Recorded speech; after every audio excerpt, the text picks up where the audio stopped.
হস্তিৰভাৱে ন্যায়ালয়ৰ মজিয়াত প্ৰকৃতিপ্ৰেমী গুৱাহাটী উচ্চ ন্যায়ালয়ত ৰাজহুৱা স্বাৰ্থজড়িত আবেদন হাতী ৰক্ষাৰ ক্ষেত্ৰত কি কৰিছে চৰকাৰে কিমান সতৰ্ক হৈছে ভাৰতীয় ৰেল বিভাগ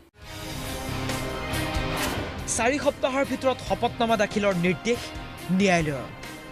বিগত কিছু বছৰ ধৰি ৰাজ্যত অভাৱনীয় ৰূপত বৃদ্ধি পাইছে বনৰীয়া হাতীৰ অস্বাভাৱিক মৃত্যু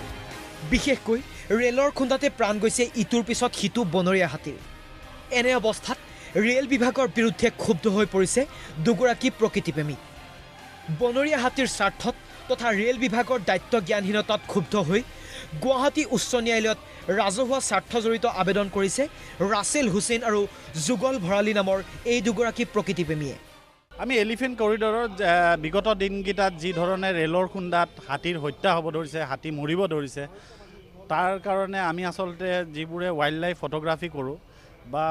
বন্যপ্ৰাণী প্ৰেমী লোক তেওঁলোকৰ হৈ আমি সঁচাই শংকিত হৈছিলোঁ আৰু সেইকাৰণে আমি এখন মহামান্য উচ্চ ন্যায়ালয়ৰ মুখ্য ন্যায়াধীশৰ আদালতত আমি এখন পিআইএল কৰিছিলোঁ আৰু মহামান্য উচ্চ ন্যায়ালয়ৰ মুখ্য ন্যায়াধীশে এই পিআইএলখন কালি এডমিট কৰিলে আৰু ministry of environment ministry of railway আৰু অসম চৰকাৰক ইয়াৰ ক্ষেত্ৰত চৌকছ কৰিছে 4 সপ্তাহৰ ভিতৰত দিব দিছে ৰেলৱেক দিব দিছে মেইনলি ৰেলৱেক কৈছে কাৰণ আমাৰ ৰেল ট্ৰেকৰ ওপৰতে যিহেতু কৰা হৈছে লগত ফৰেষ্ট এনভাইৰনমেণ্টৰ লগত আৰু যুটীয়া এটা জইণ্ট কমিটি এটা কৰি পেলাই এটা একশ্যন মাষ্টাৰ একশ্যন প্লেন এটা কৰিব দিছে এই আবেদনৰ প্ৰতি সঁহাৰি জনাইছে গুৱাহাটী উচ্চ ন্যায়ালয়ে কেন্দ্ৰীয় বন আৰু পৰিৱেশ মন্ত্ৰণালয় অসমৰ বন আৰু পৰিৱেশ বিভাগ আৰু বিশেষকৈ ভাৰতীয় ৰেল বিভাগলৈ জাননী জাৰি কৰিছে গুৱাহাটী উচ্চ ন্যায়ালয়ে সময়সীমা 4 সপ্তাহৰ এই গোটেই বিষয়টোলৈ দুজন ৱাইল্ড লাইফ ফটোগ্ৰাফাৰৰ হৈ আমি এখন ৰাজহুৱা স্বাৰ্থ আবেদন আমি দাখিল কৰিছোঁ মাননীয় উচ্চ ন্যায়ালয়ত আৰু মাননীয় উচ্চ ন্যায়ালয়ে গোটেই বিষয়টো খুব চিৰিয়াছলি লৈছে আৰু ৰেছপণ্ডেণ্ট পাৰ্টিক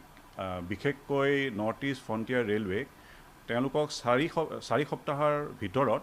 এখন ৱৰ্কিং প্লেন দাখিল কৰিব তেওঁলোকক ডাইৰেকশ্যন দিছে ৰাজ্যত বনৰীয়া হাতীৰ ৰক্ষাৰ স্বাৰ্থত কি কৰিছে সেই বিষয়ে 4 সপ্তাহৰ ভিতৰত ন্যায়ালয়ত শপতনামা দাখিল কৰিব লাগিব সংশ্লিষ্ট বিভাগসমূহে